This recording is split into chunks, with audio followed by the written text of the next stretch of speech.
Hi, the Chesterfield Township Library has allowed me, Mr. Mike, another drawing video with you guys. Today it's a little sci-fi. We're going to add a little darkness to our pictures. I'm going to make sure I got my black Sharpie because as I go through this, I know the ink's going to go onto my table, so I put down a nice piece of construction paper called a blotter. It'll soak up all that ink. Won't make my table any more messy. But I'm going to get my Sharpie ready, and I'm going to begin. So I find the middle of my paper, I'm going to move up a little bit, and then I'm going to move up a little higher. So what I'm going to do is with two eyes. So we're going to keep all our shapes simple as we usually do. So I'm going to go half circle, jump over a little bit, half circle, and then I'm going to fill the bottom of the circles with pretty much a little line underneath, So I have two eyes. Next I want to take, almost make eyebrows. So I'm going to jump over a little bit from my eye and go up and over one side. And then I'm going to leave a space and jump up and over on the other side. So I got much of an eyebrow. In the middle though, I'm going to make a nice little square in the middle of my eyebrows so I know my starting point. From that rectangle or square, I'm going to go straight up and stop, straight up and stop, and I'm going to cap that nice long rectangle. I need to make the top of this helmet, so from the end of my rectangle, I'm going to jump all the way down to my eyebrow. I'm going to jump all the way down from the top of my rectangle down to my eyebrow. I'm going to finish kind of the top of the helmet. He needs a nose. So right between the eyes, a little farther down, I'm just going to make a small little line and then a half circle on top of that to give him a nose. I can continue with my rectangle, a couple little lines in between to make a nice long nose, and I want to end there with the nose. Underneath his eyes, right where the nose is, I'm going to continue over and over, just outside of my eyes. Because then under the nose, I'm going to go down at an angle, down on an angle. At the end of these angles, I'm going to make a circle at one, a circle at the other, like little feet almost. Now I'm going to connect them. So from one end, I'm going to tuck it in and have a little triangle. I'm going to make it like a quarter circle. So the end down to the circle. So he's got a couple of cheeks. Now in between my two circles, one long line. I'm going to make sure that this person can breathe, even though they make a lot of noise when they breathe. I'm going to make a couple lines down, down inside that. Triangle, down, down, down, down, and down. I think you can kind of see how we're going with this, aren't we? So we're going to make that helmet. So underneath the eyes, above the eyes one more time, I'm going to go up and over. And keep going and end. So up and over one eye, touch my triangle, and end. Now I'm going to finish off that helmet. So what I'm going to do is from right where I left off on the top of the brim, I'm going to go out on an angle, out on an angle, and from the inside circle or inside line, out, touch it, come back toward the face. That line, touch it, come back toward the face.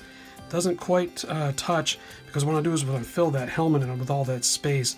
So right next to the breather, just kind of curve it out and fill in some shapes for the helmet. Bottom of the helmet's going to have a nice chin.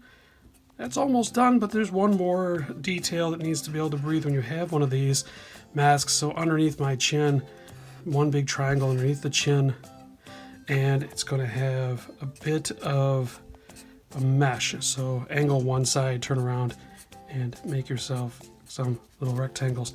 So he's kind of done with the helmet. I'm going to leave that there. I'm sure you can guess who we're working on. A little bit down from the helmet, I'm going to make his chest respirator, his controls. So I'm going to go down and down, and then over and over. I like using my rectangles. I don't go up, down, and around, so it looks too round. So nice to have a nice square. He needs some controls on there. I have no clue what the controls are for. That's always kind of entertaining to wonder if he can speak in different languages or make beeping sounds, or goodness, even turn off that loud breathing. So I'm going to give him a couple of buttons and some switches in order to have a control. That box is kind of floating, so what I want to do is give him his leather chest plate. So down and down to connect it, again with a couple of stripes to fill in our rectangle or triangle that falls down there. So I'm going to scoop over now. I'm going to do the hands. I'm going to do the body last. So of course he's going to have his lightsaber, but I'm going to have a bit of an angle. So the lightsaber is going to work here, and that's going to be a bunch of squares. So what I'm going to need is to handle the lightsaber first. I'm going to tilt it at an angle, so over, down, down, and then over. Just got kind of a rectangle going. Again, now I can make my top of my saber, so down and down, make this maybe a little bit larger than the handle itself, and then one long saber. I'm not going to make it a point though, because I'm a fan of those little blocks that we all have, so I'm going to round that top off, and I'm going to leave it there for now. He has some details later. Vader's lightsaber has a couple of lines for the handle there, and the hilt of the saber rectangle. But I'm going to give this a partial oval at the bottom, kind of a really tight looking oval, so it looks like it's up on an angle. He does have some extra detail on there, some more rectangles on the bottom of the sword. His hand's going to hold it. Now I'm going to draw fingers this time. I'm going to do something that I usually don't do. I'm going to make a nice block character by having a rectangle on the outside, rectangle on the other outside, maybe a pair of stripes down each side. So that's one hand. Now if you know what that hand looks like, the other one's going to be just kind of the same, but we're going to turn it down a little bit. So if the hand's here, I'm going to jump over to this hand. Yes, we draw the hand. So we have a downward U.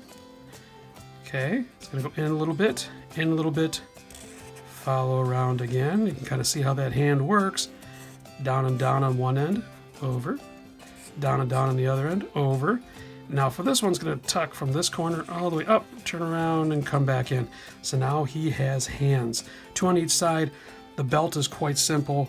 Pretty much underneath his respirator, he's going to go all the way over. I'm going to touch his hand all the way over and touch his hand for his belt. The body is not going to be very bulky, but from his neck down to his hand on an angle, so it makes a triangle down from the neck, kind of ends there. He wears this tunic, so he's going to have a couple of wrinkles, so I'm going to make some little quarter circles for his tunic. For his belt, he's going to have a bunch of controls on that too, so I can put the belt buckle. Maybe I'll make a D for the character we're doing currently. Oh, some more buttons and controls. I don't know what these are for either. Probably some communication device, I'm sure. Not quite sure if he truly needs it. He's got the Force, or the dark side at least. Shoulders. So starting at the shoulder toward the hand. So bump once, bump twice for a hand, for an arm. Shoulder, only bump once because we're kind of lost it behind there. His upper body is pretty close to being done. Now the legs. The legs are pretty easy. I enjoy drawing Lego legs myself. So right underneath his belt, it's going to go down one long leg. Down one long leg. Okay. Now I'm going to start pretty much where the hips would be. So we got those round hips. So down a little bit, maybe 2 fingers or so. From one end all the way to the other end. So it kind of makes this almost checkerboard. And now I'm going to round off this corner, round off this hip. It also makes his legs kind of connect. Now, these feet are way down there. So remember, we ended at our heel. So we're going to go down a little bit and down a little bit for the heel. Jump back up to the hip. Curve and down. Curve and down. Oh, those look really, really tiny feet. So now I need toes. So out, and out, down, oops, out, out. Now I'll go up for that one. Those are a little skinny, so what I need to do is go from the toe all the way up to the hip, from the toe all the way up to the hip. So now he's got feet. We wouldn't be Darth Vader if we didn't have a big poofy cape behind him as he walks. So up by the neck I can make it any shape I want, but the Lego capes are pretty rectangular, or almost triangular, I should say. So neck, out, it vanishes, comes back out the other side and down. Neck, goes down, vanishes behind the hand, comes back out here. And I'll make one long connect the dot from one end to the other, jump, over, over, and end. It looks pretty good. Now if I wanted to add details like reflection, because we know this lightsaber lights up, and we know Vader's got that plastic look for Legos. He's looking pretty done. If I needed to make him black, which I will, I'm going to color him all in. But if I colored the whole thing in, he'd be completely black and it wouldn't work. So what I would do with my Sharpie, and this wastes a lot of ink, so you have to be careful. I have lines here. So what I'm going to do is I can double up my lines, and I can color to one side, and I can color the other side, leaving a gap. That would leave a bit of white. But what do you do here now that I have black? Oh, so I pick one side and I can color, pretty much I can draw another shape inside the shape if I wanted. And I can color in that shape so that when I jumped over and colored in this shape with my Sharpie, I'd leave white. So I'm trying to leave white as much as I can. So I can either draw the shape and color it inside, or I can leave it as that. I'm gonna keep working on this, and as I finish though, I am gonna put my name on there because, you know, you have to sign your work. It's a good thing. Well, if you don't know who this character is, yes, it is Darth Vader. Yes, we're doing a little bit of Lego. And get yourself to your library. Pick up some of those books. I know the canon's huge. There's a lot of books, a lot of comics, a lot of things to read, and a lot of things to see, and a lot of things to keep up on with those cartoons and movies. Anyway, I hope you have a good time, and may the 4th be with you. Bye, guys.